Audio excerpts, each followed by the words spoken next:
computer. Right, okay, fine. Looks like it's just the 6 of us today.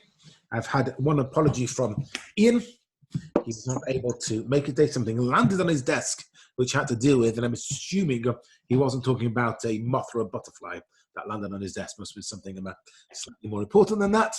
So, we're going to be doing the 4th century, from the year 300 to the year 400. So far, we've done from 0 to 100, which of course included within it, unfortunately, the destruction of the temple in Jerusalem. 100 through to 200 included within it the Bar Kokhba revolt, the fall of Beitar, but also the redaction of the Mishnah. Last week, when we went from 200 to 300, we learned of the move from Israel to Babylon, Iran, Iraq, on the shores of the river Tigris and Euphrates. And today we're going to go from 300 to 400. A number of major events take place in this century here. 3 of them that will crop up. Number 1 is the redaction of the Jerusalem Talmud. At the very similar time, right after that, we've got the calendars. There are 2 calendars that are set into place at this point. And number 3, the rise of Christianity as an official religion. And that also is what caused the completion of the Jerusalem Talmud, and most definitely at least one of the calendars, which then had an impact on the second one.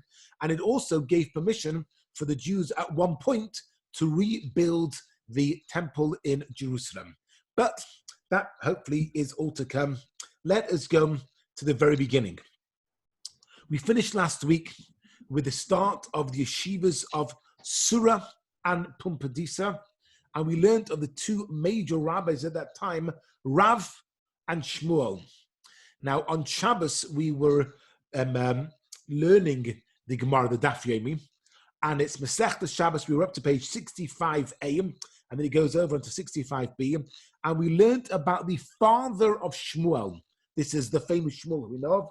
The father of Shmuel, who did not allow his daughters to go out on Shabbos wearing the thread in their ear.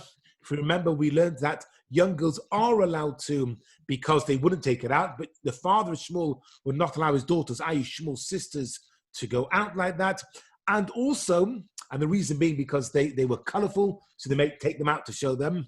But the important one, I'm quoting it here now, was also with regards to the mikvah, that when they would use the rivers as their mikvah, so there's a question as to what is the majority of the water in the mikvah.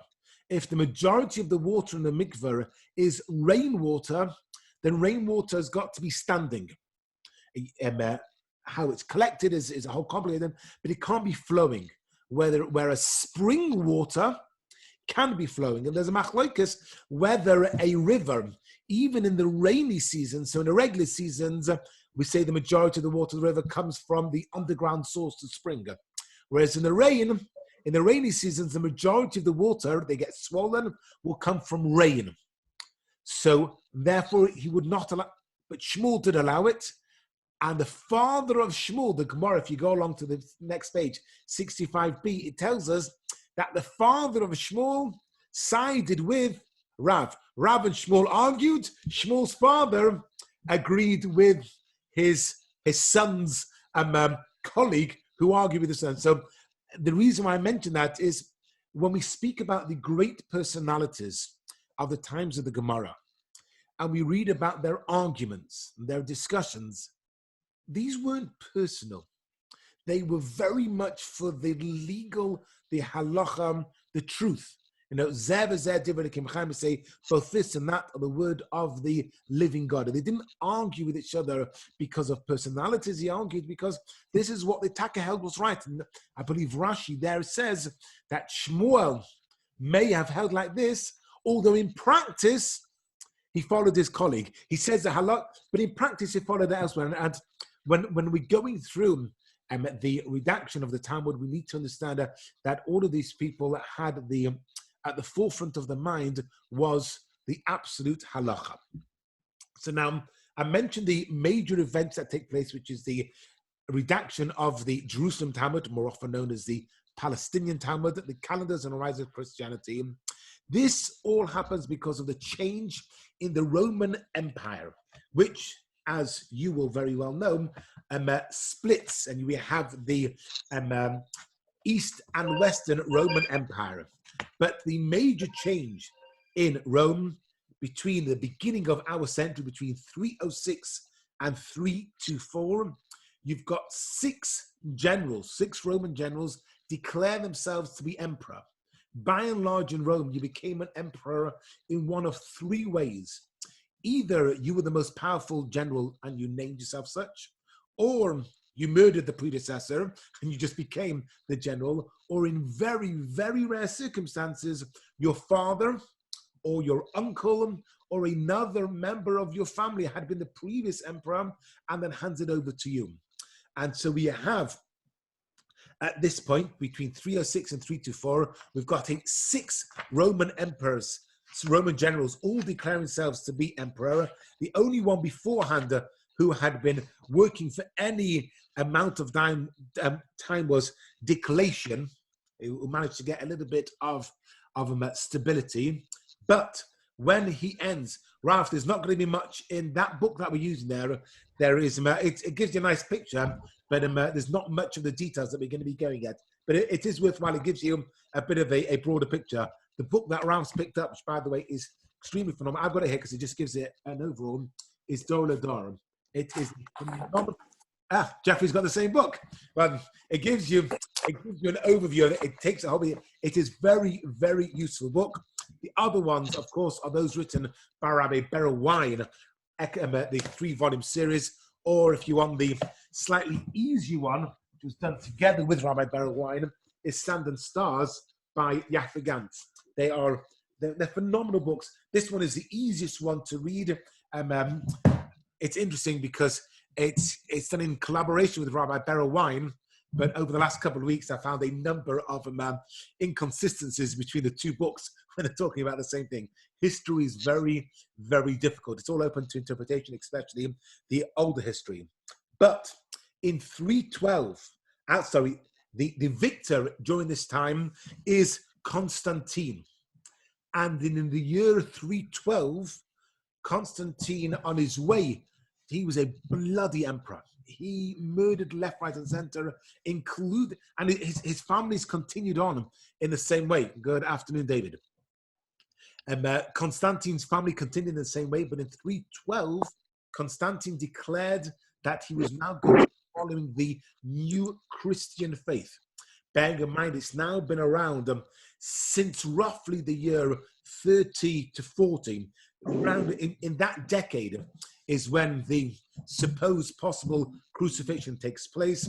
The religion stays very much a sect of Judaism for the next 50 years at least. It's only later on with the passing of James that it starts to develop into a new religion. By the beginning of the 4th century, in the years 304, 305, etc., you have terrible persecution against the Christians by the Romans. And then in 312, everything turns on its head when Constantine declares that he has converted to Christianity. And by the end, I mentioned that there was a lot of trouble between 306 and 324.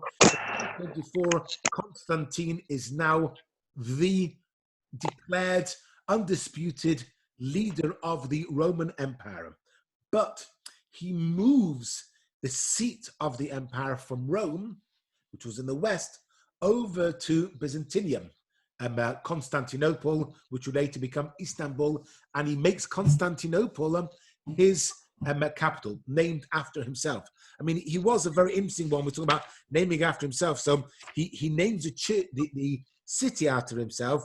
His 3 sons are called Constans, Constantinius, and Constantine. So maybe he was slightly taken by his own name, but he sets up Constantinople in the east. And in 330, he moves there. And this is the last time, he's the last emperor to rule over both east and west of the Roman Empire. the beginning of the split here with Constantine moving over to Turkey and Constantinople and setting up there also leads the way for the church to split. Ironically, Constantine going over to the new one, they're the one that they remain Orthodox. They call themselves the Christian Orthodox Church. They're the ones in the East. In Rome becomes the Roman Catholic Church.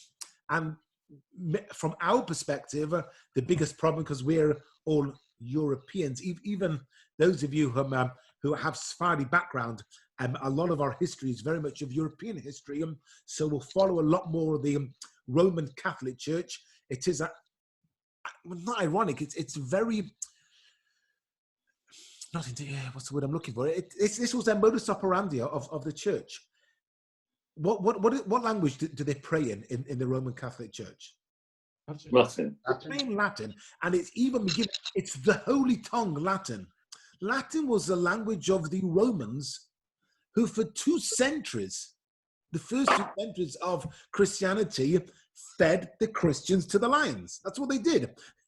Talking about feeding the original blood libels, the very first blood libels. If you ask me, the first blood libel, of course, happened in York, in England. No, the first blood libel happened 1,000 years before that, in the 1st and 2nd centuries of the Common Era, when the Romans would accuse the Christians around Easter of killing a pagan boy in order to take his blood. Jews don't do that, and we definitely don't do it at Pesach time. But that the original blood libel was against Christians in those first 2 centuries there. So this is the beginning of the downfall of Rome in the beginning of the 4th century. Of course, it doesn't totally end. You've got the sack of Rome by the Visigoths in 410 and the total end of Rome in the Roman Empire in 476. But this last century, however, during its death throes, very much still causes a lot of problem to the Jews. So therefore, let us go back to Israel. In 324, we've mentioned Constantine. He has declared himself as a Christian in 312. In 324, he moves over to Turkey, modern-day Turkey, and sets up Constantinople and declares it there. And of course, Turkey is right next door to Israel. Even though Italy and Rome is not that far away, still there is the Mediterranean that separates them. Geographically, Rome might not have been that far from Israel, but journey-wise, you either had to cross the ocean or travel a long way around. Turkey, Constantinople, is a much, much closer to Israel, and Constantine sets his eyes on the Jews in Jerusalem. And it's extremely anti-Jewish. It's ironic, but it happens the whole time. He proclaims that he's now going to follow the religion of love. He initially does it in 312 on his way to battle, and he declares his victory, his murderous, barbaric victory, because he's now accepted Christianity, and he immediately goes along and starts to persecute the Jews. Where were the Jews holding at this time?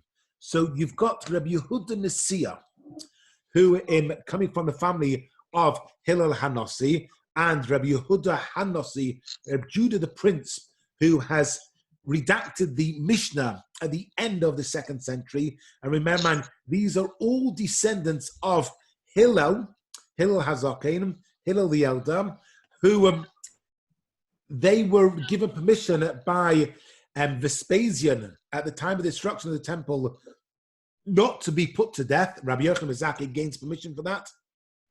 A couple of generations later, you have Rabbi Yehuda Hanossi, who writes the Mishnah. And now you've got, at the very beginning of the 4th century, Rabbi Yehuda Nasiya passes away in the year 304. His son, Gamliel V, is only the leader for 5 years, and is taken over by his son, Rabbi Yehuda Nasiya III. So you've got Rabbi Yehuda Hanossi the first, who redacts the Mishnah. He passes away in the year 190, around 200.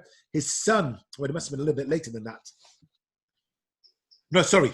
He passed away in 190. Then you have Rabbi Yehuda Nasiya the first, who passes away in 230. his grandson Rabbi Yehuda Nasiya the second, and now we're up to the third one called Rabbi Yehuda Nasiya, because you've got Rabbi Yehuda Hanossi, and then each time you got Rabbi Yehuda has a son Rabban Gamliel, who has a son Yehuda, has a son Gamliel, son Yehuda, son Gamliel, goes on.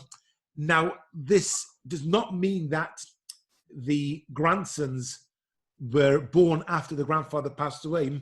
Nowadays, we know in Ashkenazi, you would not name after a living grandparent. Sephardim do. I do not know what it was back then. This is before you've got Ashkenaz and Sfard, long before any of that. But it would stand to reason that they did not follow the custom of not naming after it. They obviously had no problem with doing it. But you have Rabbi Yehuda Nasiya. He eventually passes away in the year 350. But in these years here, he's around for 40 years, and he has a torrid time. He's got the Sanhedrin is in Tiberias at that point. He has to flee from Tiberias and go along to Caesarea, built, of course, and established by Herod the Great. It was built Caesarea, although Caesarea with the Hippodrome had seen a lot of troubles for the Jews. If you remember, 2 weeks ago we learned that was where Rabbi Akiva was sentenced to death and was murdered with the combs of metal that was in the Hippodrome in Caesarea. But at this point, it was a safe haven for the Jews. However, he's got to flee again to Tzipori, going the whole way the north of Israel.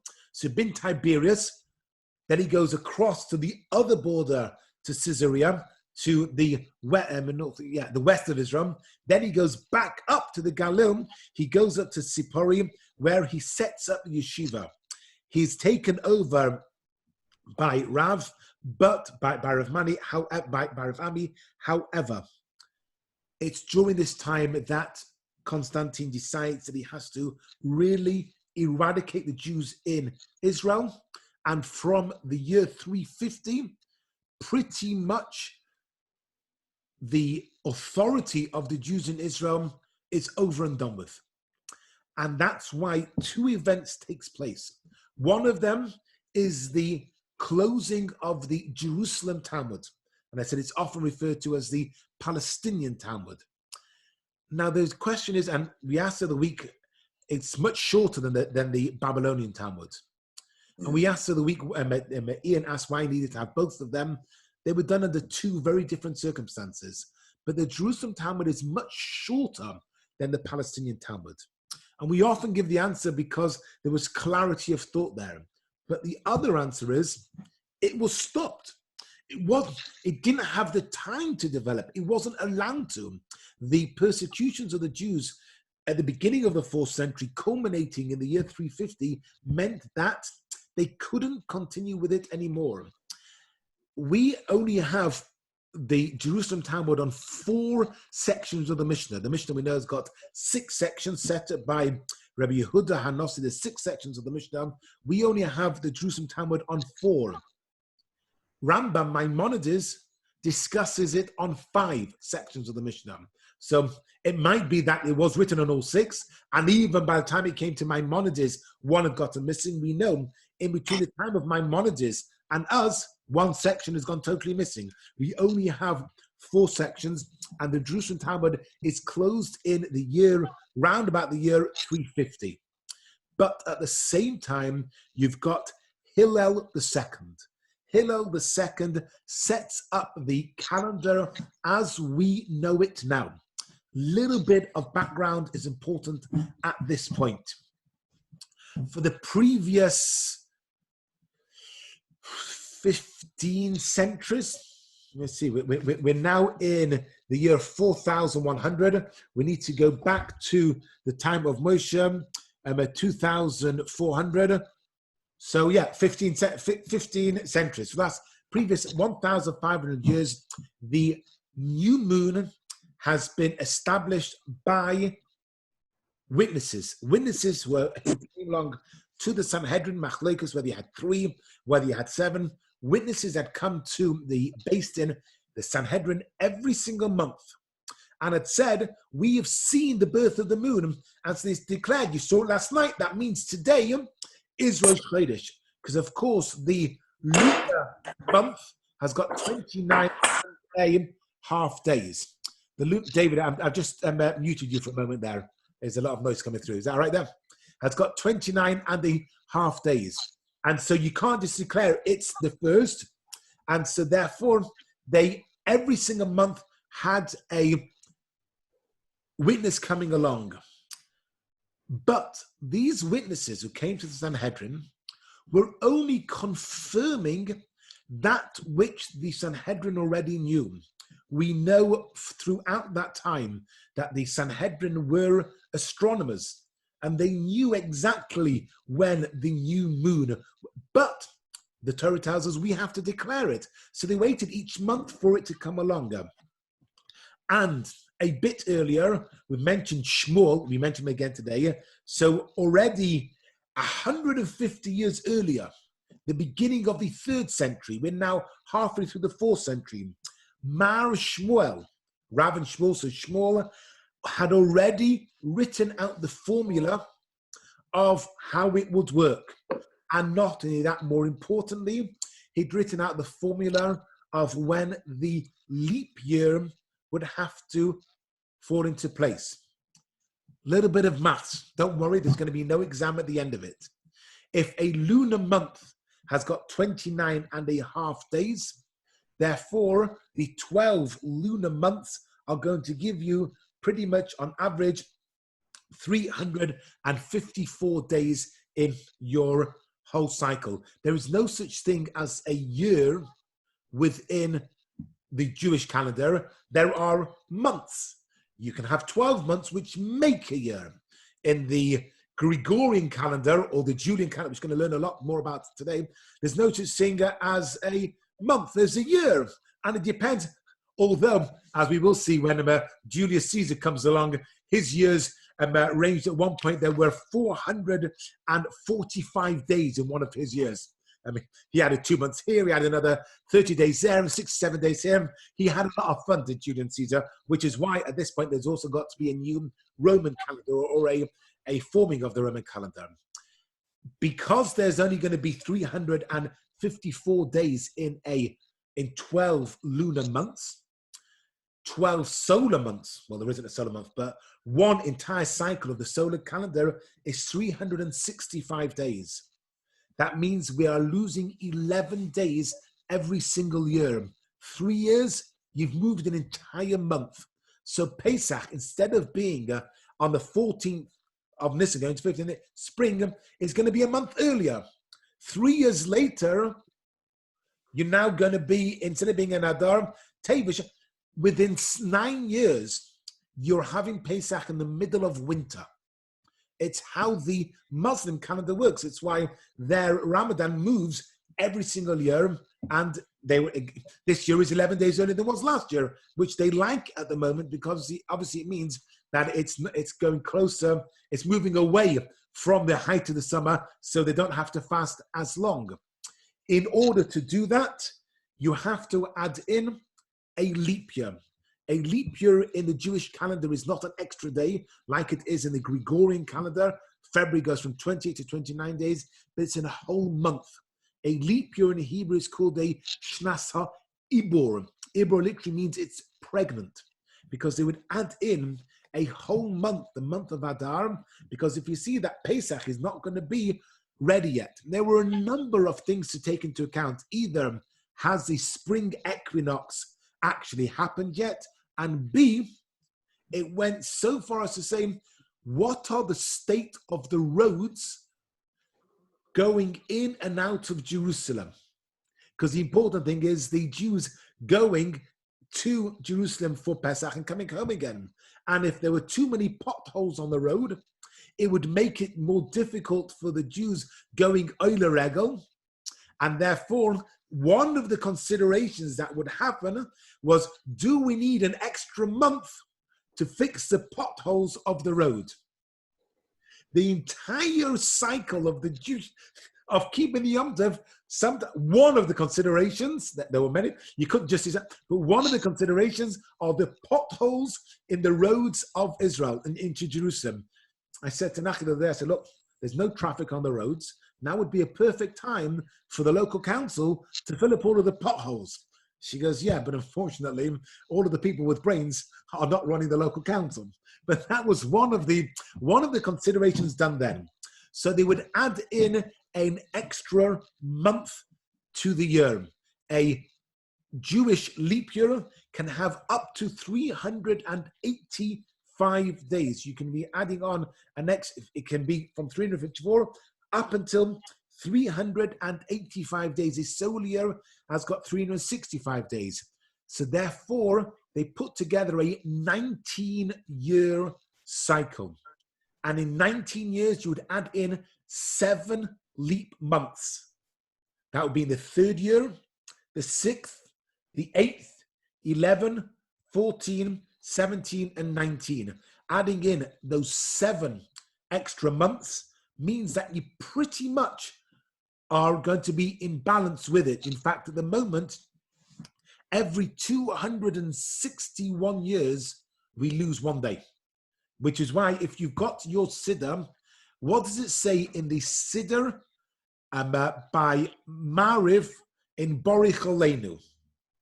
When does it tell you to change over? That it says on the night preceding the 4th of December, unless it is a secular leap year, then it's going to be the 5th of December. It tells you, if you have a Siddur from the time of the Tsars, and I came across one of these Siddurs, it says 3rd, 4th of December. And if you could take a time machine and go forward to the time to around the year 2150, around about then. If you go as far forward as then, you would see that the Siddur would say not 4-5, but 5-6. Because every 260 years, we lose a day vis-a-vis the Julian calendar. But bearing in mind that the Julian calendar has changed and it's added in days left, right, and center, we're not going to worry too much about that now. So Shmuel, at the beginning of the 3rd century, has this formula. We've already mentioned last week that he was a doctor and an astronomer and a brilliant mathematician, a clever man. And he writes and puts together the calendar.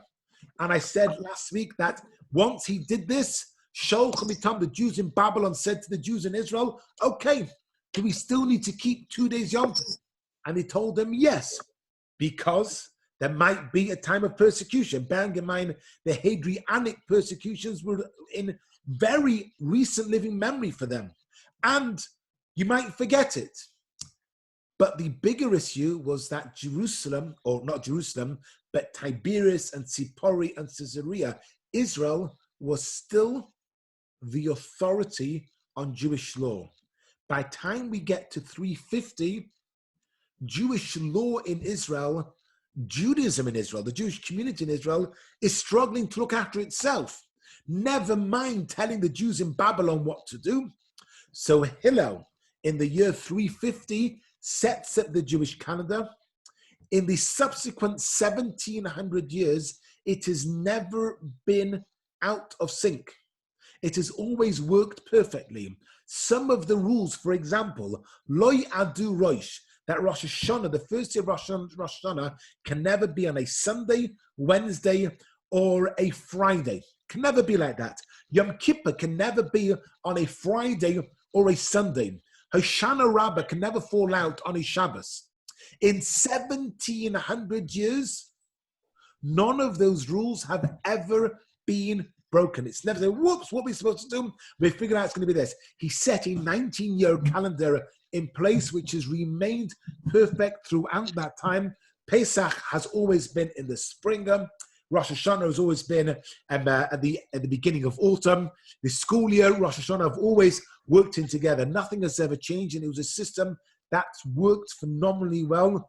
We're going to speak about the other calendar later on. Those didn't work too well. So this happens in the year 350. We have the calendar going on. Just a second, what's that? So I've got something flashing up on my computer. We're going to stay offline. We're not worrying about you at the moment. Close you. Fine. Sorry. Right. Back to the meeting. Yeah, we're with you now. Let's go back to Israel. Sorry. Let's go back to Babylon. Hillel, bear in mind, sets at this calendar, he's living in Israel. At this time, the Jerusalem Talmud gets shut, the calendar gets established, and the book is closed on the centrality of Israel as for Jewish life up until pretty much 1948. There are lots of Jewish communities that go along. Nachmanides turns up to Jerusalem, sets up a shul there in the Middle Ages. He says how lonely Jerusalem is. We have the Hasidim turning up in the 1700s as well. You've got the Chalutznikim turning up in the 18th and 19th century. You've got the New Zionists. But as an authority, from the year 350 up until the year 1948, the centrality of Israel as the authority is lost. Whether or not it was reasserted in 1948 is open for the politicians, the rabbinical politicians of today, but I'm not going to get into it. Let's go back to Babylon. Rav Huna passes away in the year 298, and the yeshiva gets taken over by Rav Chisda, who at that point is 82 years old. He takes over the yeshiva at the age of 82. I don't know about you lot. I'm 41 and I'm already counting down the days until I retire. That's, I'm retiring at this point. At 82, he takes over the yeshiva. He's Rosh Yeshiva for 10 years up until he passes away at the age of 92. And the Jews in Babylon at that point are shielded from the problems in Rome. Bear in mind, we're just about to have all the emperors in Rome coming and going, and Constantine taking over in 324. They're shielded because of the Sasanian dynasty. Babylon officially is part and parcel of the Roman Empire, but they're so far over in the east that they have their own dynasty ruling them there, similar, you could say, to the Herodian dynasty that had been in Israel. But unlike the Herodians, the Sasanians never invited the Romans in to help control it, just the opposite. They stand there and they ban everyone from coming in. But in order to control that, they have to set on the community lots of taxes, including on the Jews. They set some very heavy taxes on the Jews. And in a story that you will find very, very familiar, you've got Rava has got to flee from Surah because of these taxes. Why? Because there was an apostate Jew. It's always a Jew who causes a trouble, who went along to the authorities and he said, remember the other week we learned about the Yarchi Kala. The Yarchi Kala is twice a year, once in Adar before Pesach, once in Elul before Rosh Hashanah. They would set up a yeshiva system for either the alumni to come back or the farmers or other people who were too busy, couldn't spend a whole year learning. They would turn up for 2 months of the year, 6 months apart. And a Jew complained to the Sasanians saying that because Rav has set up the Archikala, he's taking all of these workers out of society. They're not giving, they're not paying their taxes to society. They're not including in the coffers. And the Sasanians came down on Rava. He has to flee. He dies in exile in the year 320. But we have a number of famous rabbis who are taking longer. Interestingly enough, a number of them, the leaders, Rav Sheshes and Rav Yosef, were blind. Why we have a number of Amoraim at this point in the 4th century or blind, I don't know. But we have another man called Rav Nachman Bar Yaakov. And I want you to remember one point about him. Rav Nachman Bar Yaakov was an authority when it came to civil law, so much so that the Gemara says, whenever there's a disagreement in the Talmud about civil law, we always follow Rav Nachman Bar Yaakov. He was we've got one time when somebody argued against him, and he tells his students, listen to her. His wife, by the name of Yilta, argued with her husband at one point, and he says, she's correct. Let me just share the screen with you from the Gemara in Chulin. Let's make sure we get the right one. What's over here, even though this is not worked there. Gemara in Chulin. So the Gemara in Chulin is describing about how we are allowed to eat the udder of a cow. Bearing in mind, the udder is fleshik. It is filled with milk. Is this going to be basar v'cholav, meat and milk together? And so there is a number of different ways of doing it, whether you've got to crisscross cut there and back, whether we've got to smash it against the wall in order to get all of it out. Then along comes the name Yalta. She says to her husband Reb Nachman, she says, listen here, my dear husband, everything that the Torah forbade us, the Torah also found a way to make something similar, which is permitted. Number one, we're not allowed to eat blood, but we're allowed to have a liver which is made up of blood. Then he goes through, and Chaya just walked in, so we're going to leave the next example out. Then, if you saw it on the screen, you'll understand why. Then the Torah says you can't eat various fats, the chalev, some of it, which is right. So the fat around the kidney, we don't have. So you won't find in which is why in a Jewish butcher you won't find, even though kidneys themselves are kosher, because the fat around them is forbidden. They're not going to sell the kidney, because who's just going to sell the kidney? You need to get the fat as well in order to make it worthwhile. You can't have fat of a domesticated animal, but you can have the fat of an undomesticated, and you're not allowed to eat pork, but you could eat the brain of a shibuta fish, which has got a similar taste. Let's leave along the next one, because again, it is it's to do with family life. So Chaya's over here. We're leaving him. She's busy reading the screen. I'm saying we're not going to do it. She's busy reading the screen. Then the final one is the Torah says you can't have meat cooked in milk, but what are we allowed?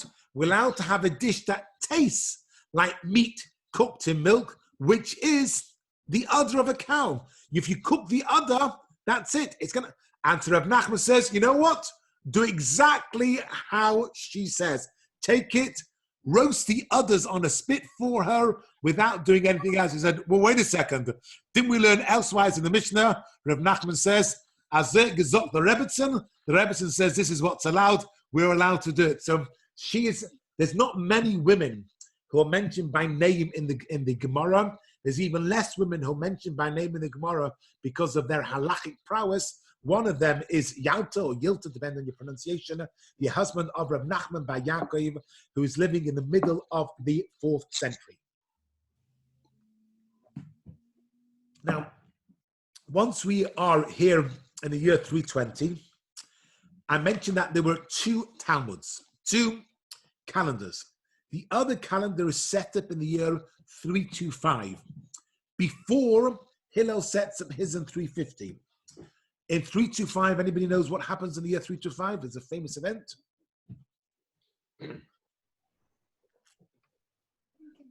I'm thinking the Council of Nicaea. That's when Constantine calls together the elders, the Council of Nicaea, in order to establish the Christian religion and various problems it had. The major problem they have that they come to discuss in the year 325 is the fact that all of the events in the Christian calendar are based upon Judaism. Yoshki was an Orthodox Jew, lived, breathed, and was killed as a Jew. And so the Last Supper was a Pesach Seder. And so when did the early Christians for the first 200 years, when did they celebrate Easter? Open up the original Bible. It says, the day after the Jews burn their leaven, i.e. Erev Pesach, that makes the priests in Syria went mad. How much longer do we need to follow those sons of dogs in order to celebrate the day of our Lord? And so they set up their calendar in order to streamline. Of course, we know it doesn't last for too long. They were still using the Julian calendar set up by Julius Caesar, 1st of January in the year 45 BCE. that year, the previous year, 46, should have had 355 days. He then extended it to 378 days. He comes back from a battle and adds in another 67 days until it has 445 days longer. Imagine you're waiting for your birthday. Your birthday is going to be the 1st of January, and you're waiting. And not only that, you're born in the year, you're supposed to get your pension. On the 1st of January, 45, you're meant to get your pension. And you're waiting. For the year 46, of course, we're going BCE, so we're going downwards here. The year 46 BCE never ends. It lasts for 445 days. They added in a number of months and days here and there. The only month that is not tampered with there's only one month that's not tampered with. And you should all know it. February. It stays at the usual 28 days, 4 weeks, 365. It was only later on that so he sets up this calendar. Constantine in the year 325 insists on the church adapting the calendar and making sure that Easter will fall on a certain date. They use a lot of these dates are based on Roman paganism, because the one thing that the Roman Catholic Church does brilliantly is it takes what was previously there and adapts it. It's why they took the language of the Romans, Latin, and now declared it to be their holy tongue. Who's the patron saint of England? George. St. George. When did St. George ever come to England? The song, not psalm. What do they call it? The hymn.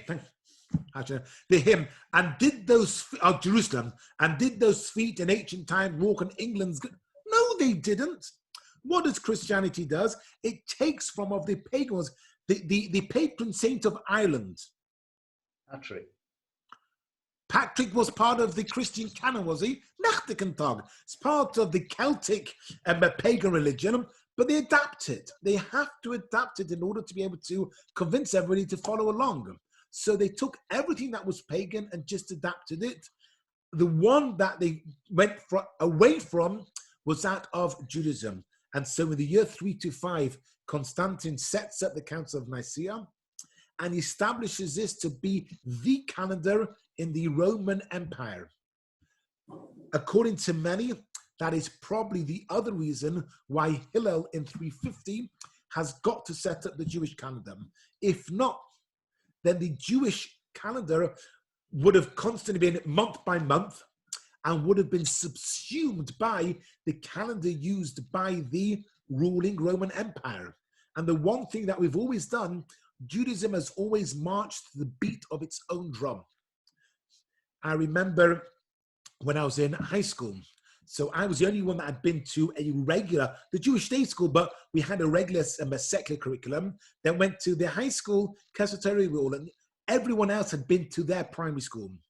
2 of the boys were in a bike accident. It was quite a bad one. The police got called and they asked them for the date of birth. So my date of birth, it's Tetzvah 7. I don't know, what's it? Do you think the kids knew their birthday? According to the Gregorian calendar, they'd never heard of it. It meant absolutely nothing to them whatsoever, because Jews have always marched to their own beat. And so therefore, when the Christian calendar adapts the Julian calendar, which of course stays in place until, when does the Julian calendar stay in place until? Shush. Come on, what's the name of the Pope? Pope Gregory in 1582 sets up the Gregorian calendar, which we use nowadays, and they moved it along. But that Gregorian calendar is only accepted by the Western Roman Empire, by the Roman Catholic Church. The Greek Orthodox Church still uses a Julian calendar. Anybody know what day it is today in the Julian calendar? Probably Christmas. You just want to kiss underneath the mistletoe. No, it's the 29th of April, 2020. Today's the 12th of May. No, 13 days. 13 days, a bit different.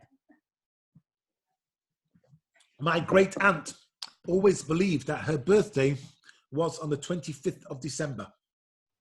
That's how she was brought up. She was told by her parents. She only found out years later on, after her parents passed away, that actually she was born on the 8th of January. Her parents were from Russia. They used the Gregorian calendar, the Julian calendar. They told her she was born, it was around Chagah. Fine. She was brought up. I think she was actually born in Ireland. Parents had come over from their home. So they still use the old calendar. But the Greek Orthodox calendar never accepted. But what they did accept was done then was what Constantine does in 325. Let's leave that other calendar alone for the moment and go back to for the final 10 minutes along in order for the Rabbonim in Bovel. You've got, last week we learned about Rav and Shmuel who set up the yeshivas of Surim Pumbedisa. In the middle of the 4th century, you've got another duo called Abaya and Rava. Again, we had Abaya yesterday in the Daf Yomi. You remember he said all of the things that his mother taught him, the various interesting medical solutions to various problems. Abaya, when he says his mother taught him, he was speaking about his wet nurse. He was orphaned, most say, at childbirth is when his mother passes away. And him and Rava become the giants, the Torah giants of the middle of the 4th century, Abaya and Rava. Rava himself, Abaya passes away in 339, Rava in 352. You should all know of a prayer that Rava composes at the end of the Amida on Yom Kippur. So granted, you only say it 5 times a year at Mariv, Shacharis, Musaf, Mincha, and then again in the Ilah. So only 5 times you would say this prayer a year. But just before we say Elikai Netzoyim, we say an extra paragraph. Elikai, my God, Ad Shalei Natzarti Eini Chadai. Before I was created, before I was formed, I wasn't worth anything. The Achshav Shenatzarti, now that you formed me, Kilolei Natzarti. It's as if it's worthwhile that you hadn't formed me. Afrani B'chayai, I am dust in my life. How much more so my death. Behold, I stand in front of you like a vessel filled with remorse and disgust. May it be will before you, Hashem, my God and God of my ancestors, that I should not sin again, or that which I have sinned in front of you. Erase with your great kindness, but not through trials, tribulations, and ill health. And that's the prayer composed by Rava, which, as I say, we only say 5 times at the end of the Amida on Yom Kippur. Towards the end of this time, in the middle of this section over here, we have the Parthian king fighting against Rome. Constantine comes along to fight against him. And unfortunately, before we can get there, he declares victory, he dies. His 3 sons, I've already mentioned, all named after him. The fight over who to be in charge. The middle one kills his brothers, and he declares himself in charge. He puts his nephew, Gallus, in the year 351 to be in charge of the Jews of Israel. And we said that was when everything went terrible. Gallus accused the Jews of setting another revolt like Bar Kokhba. There is no indication anywhere in history that the Jews would have revolted at that point, that they did revolt at that point. But he goes a little bit crazy. And his uncle, Constantinus, the son of Constantine, calls his nephew back and murders him. And the only one left of the family is Julian, becomes named as Julian the Apostate. In 354, he starts to rule everything. Constantine calls him back to Rome because he's annoyed with him and he's going to kill him. By the time Justin arrives in 360, Constantine II has died and Julian the Apostate becomes the emperor of Rome. in the year 360.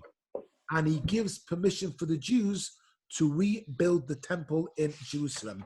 He's known as the apostate. He doesn't follow along the Christian faith. Why, how, what, he does not allow, why it doesn't happen. There are various reasons and discussions about it. By and large, the Orthodox rabbinic Jewish view has been no one can force the rebuilding of the temple. There was a prophecy that the first temple would be rebuilt after 70 years, and Ezra, Nehemiah, Zerubbabel come back after with the Babylonian exiles and rebuild the temple. The second temple, there was no such prophecy. Even though Rabbi Akiva thought that Bar Kokhba with the great revolt in the year 135 was going to be, that came to a very bloody end, and as we know, more Jews died in Beitar at the collapse of Beitar at the end of that revolt than did at the destruction of the temple in Jerusalem. 1.1 million Jews were murdered in Beitar alone, in that one city, and that fighting of that one city. There was terrible, terrible death and destruction at that time.